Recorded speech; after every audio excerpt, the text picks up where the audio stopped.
Vou apresentar junto com minha colega Tamílis Bastos um seminário sobre compressores. Nós estudamos no Instituto Federal da Bahia, a disciplina de Operações Unitárias 1, a docente é Vanessa Mendes. Vamos dar início a esta apresentação.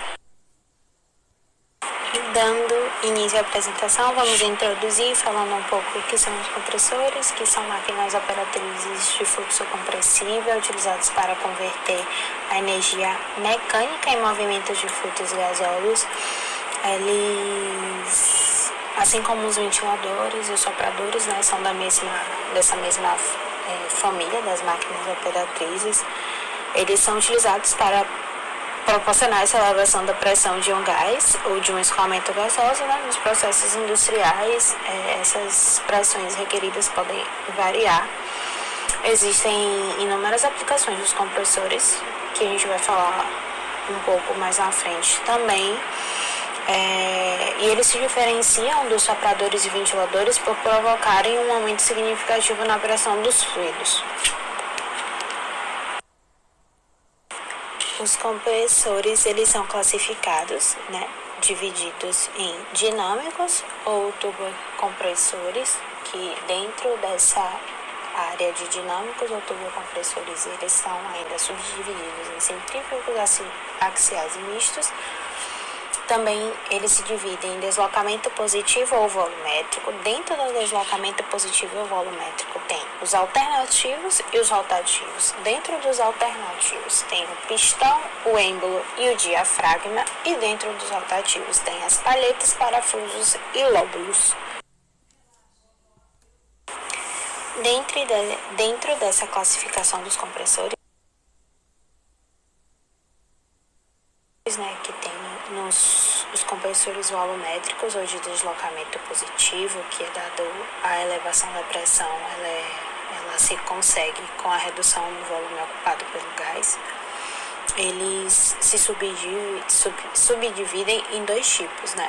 Os alternativos e os rotativos. E esses que são mais utilizados nas indústrias, né? Os alternativos, dentro dos rotativos tem os palhetas, parafusos e os lóbulos. Eles são muito empregados na indústria. Os compressores alternativos, eles utilizam a máquina de um sistema biela-manivela, que é para converter o movimento rotativo de um eixo no movimento translacional de um pistão ou de um êmbolo, né? O único tipo que ele possui são de válvulas. Ele é ideal para altas pressões e baixos fluxos de volume. Esse funcionamento desse compressor alternativo está relacionado ao comportamento justamente dessas válvulas que eu falei. Elas possuem um elemento móvel que faz com que as pressões internas e externas do cilindro ele consegue comparar, né? Para explicar um pouco mais, demandaria um pouco mais de tempo, mas é basicamente isso. Ele tem algumas aplicações, que é a compressão de gás, alta pressão, que respiração para mergulho, por exemplo, ignição de motor. Tem também os rotativos, que os gases, né, são comprimidos por elementos giratórios em fluxo contínuo. A ausência de vibrações, com isso também é uma menor perda mecânica por atrito, né? Tem essa vantagem. Ele tem um melhor rendimento volumétrico, independente da pressão do compressor, né? Também tem algumas aplicações da impressão, da pneumática, do cilindro. Essa imagem que vem embaixo mesmo é compressor em palhetas, né? Que ele possui um rotor ou tambor, né, central, que gira em relação à carcaça. Esse tambor possui rasgos radiais, né, que se prolongam por todo o seu comprimento e nos quais são inseridas palhetas retangulares, conforme está mostrando aqui embaixo. Se for explicar cada um deles, vai demandar muito tempo, mas basicamente são esses, são as palhetas, parafusos e os lóbulos, que são os mais empregados na indústria. E os compressores dinâmicos ou turbocompressores, eles são semelhantes às turbobombas, né? que recebem energia cinética de um acionador motor e a transferem na forma cinética e entálpica ao gás, para em seguida proporcionar um ganho de pressão. Ele tem dois órgãos principais, que é o impelidor e o difusor. Eles também são subdivididos em dois tipos, né, de fluxo, e axial e radial. E os mais empregados são esses compressores centrífugos, né, que o gás ele normalmente é aspirado continuamente pela abertura central do impelidor e ele é descarregado pela periferia do mesmo, provocando uma força centrífuga que vai surgir devido à rotação, né? Nesse caso aqui do radial, né? Que eles operam com os mesmos princípios das bombas centrífugas, comprimem enormes volumes de gás a uma alta pressão, por isso eles são adequados, né, para gases venenosos, inflamáveis. Opera em fluxo contínuo, né, sem impulsão ou vibração. Tem pequenos aumentos na perda de carga do sistema, que pode até vir a causar algumas reduções de capacidade do compressor, mas nada demais. Tem o axial, que é formado por um ou mais estágios de compressão. O escoamento ele ocorre na direção do eixo do impelidor. Ele apresenta um rendimento mais elevado do que os radiais, mas também os custos vão ser mais elevados, quando comparado também aos mesmos. Ele é adequado para altas pressões. É um tipo de turbocompressor, né? Ele é formado normalmente por conjunto de palhetas, né, móveis e palhetas fixas. Mas basicamente isso. Boa noite a todos, meu nome é Tamires. Irei falar agora sobre compressores de um único estágio.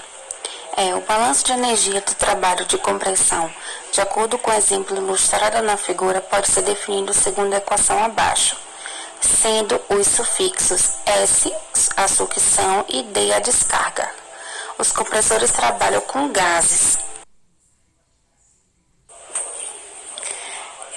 Realizando a divisão da equação pela gravidade, nós podemos expressar o trabalho em termos de cargas e, em seguida, isolamos a altura manométrica. A perda de carga ela é desprezível, assim como outros termos, resultando na equação acima. S representa a máxima variação de densidade do fluido possível, considerando o escoamento de gás perfeito comprimido de forma diabática. A variação será máxima quando as velocidades de sucção e descargas forem iguais, que ocorre quando o compressor não transfere energia cinética para o escoamento. Considerando que o processo ocorre em expansão súbita devido ao aumento brusco na área de escoamento entre a sucção e a descarga, como podemos ver, a equação pode ser simplificada, como mostrado na imagem logo abaixo. Como resultado, a variação da pressão desse processo gera uma variação máxima na velocidade do fluido.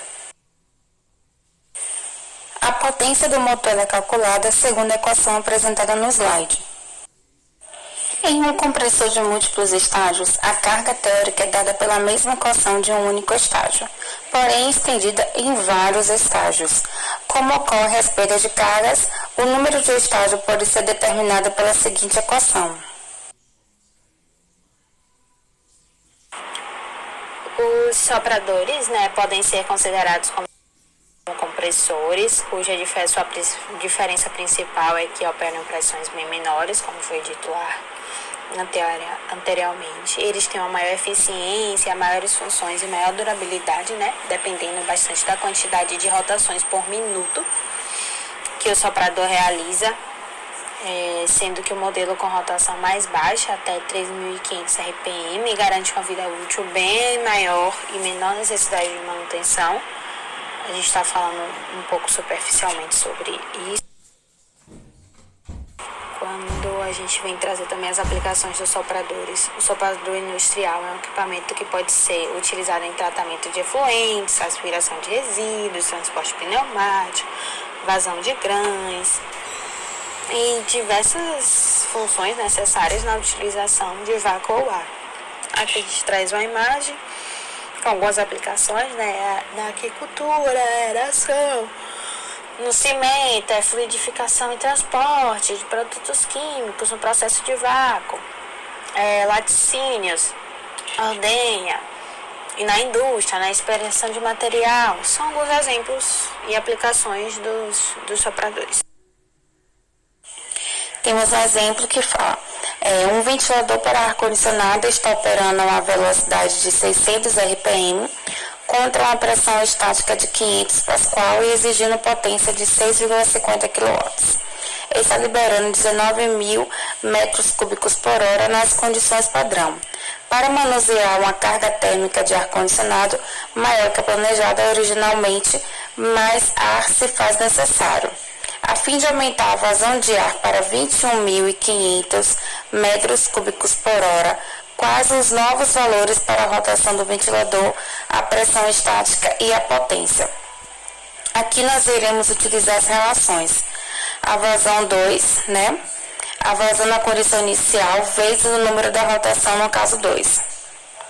Sobre o número de rotação, no caso 1, nós isolamos o número de rotações, substituímos os valores fornecidos no enunciado, obtendo um valor de 679 RPM.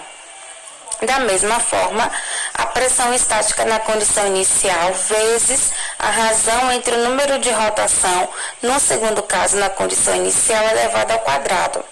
Substituímos os valores que encontramos no número de rotação e, nesse caso, iremos obter o valor de pressão estática de 640 Pascal.